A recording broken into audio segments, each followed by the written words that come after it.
Hey guys, আসসালামু আলাইকুম। সবাই কেমন আছেন? আলহামদুলিল্লাহ আমি ভালো আছি। ২ দিন একটু বিজি ছিলাম।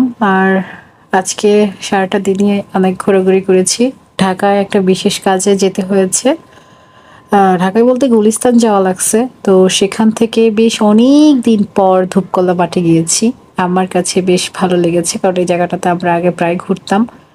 তো আজকে বাবুকে নিয়ে গেলাম। বেশ অনেকটা সময় ওখানে কাটিয়েছি। আর বাচ্চার বাবারও কিছু কাজ ছিল, সো আমাকে ওখানে ওয়েট করতে হয়েছে। যদিও মেয়েকেও নিয়ে গিয়েছিল ওর কাজে, আর আমি একা একা ওখানে ওয়েট করছিলাম। তারপর মেয়ে আসার পরে আমরা ওখানে বেশ অনেকটা সময় কাটিয়েছি। তো গুলিস্তান যে জরুরি কাজটা ছিল সেটা শেষ করে দুজনেরই বেশ ক্ষুধা পেয়ে গেছে। তারপর আমরা একটা র্যান্ডমলি একটা হোটেলে ঢুকলাম। আর খাবারটা বেশ ভালো ছিল, রিজনেবল প্রাইসের মধ্যে খাবারটা আসলেই মজা ছিল। আমি নিয়েছিলাম কাবাব আর হচ্ছে রোস্ট পোলাও, আর বাচ্চার বাবা নিয়েছিল কাচ্চি।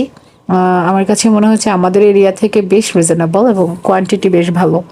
তারপরে তো ওখান থেকে খাওয়া দাওয়া শেষ করে চলে এসেছি ধূপকলা মাঠে।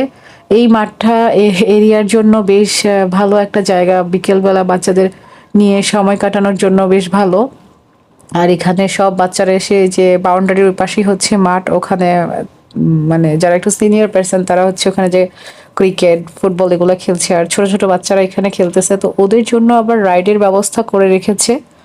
এটাও বেশ ভালো যে বাচ্চারা মানে কতক্ষণ আর ফ্ল্যাট বাসায় থাকতে পারে, তো তাদের যদি একটু ঘোরাঘুরি বা একটু আনন্দ করার জায়গা থাকে, এটা মন্দ না। আর ঢাকা শহরে এমনিতেই তো খেলাধুলার জায়গা খুবই কম, রেয়ার বলতে পারেন। এই তো দোলনাগুলো আছে, আমার মেয়ে আজকে একদম ভয় পায় নাই। তো এই যে আমি অপেক্ষা করতে করতে ওদের বাবা আর মেয়ের জন্য অপেক্ষা করছিলাম, আমার একটু মানে বোরিং লাগছিল, তো ভাবলাম যে একটু পেয়ারা মাখা খাই।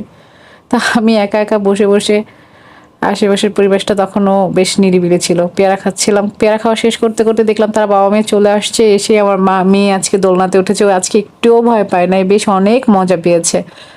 আর আজকে সবগুলা রাইডেই উঠেছে এবং আবার আজকে নামতেও চায় না এই রাইডগুলো থেকে। তো এটা আমার জন্য খুব মানে ভালো একটা ব্যাপার। আগে খুব ভয় পাইতো, কিছুদিন আগেও কোনো রাইডেও উঠতে চাইতো না। তারপরে এই তো রাইড গুলাতে ও উঠতেছে, আর ওর বাবা পিছন থেকে ধাক্কা দিচ্ছিল ওকে। ও অনেক মজা পাইছে আজকে। সো এই স্মৃতিটা আমি রেখে দিয়েছি যে ও আস্তে আস্তে ভয়টা কাটিয়ে উঠতেছে। তো এই তো সব বাচ্চারা অনেক এনজয় করছিল, অনেক এনজয় করছিল।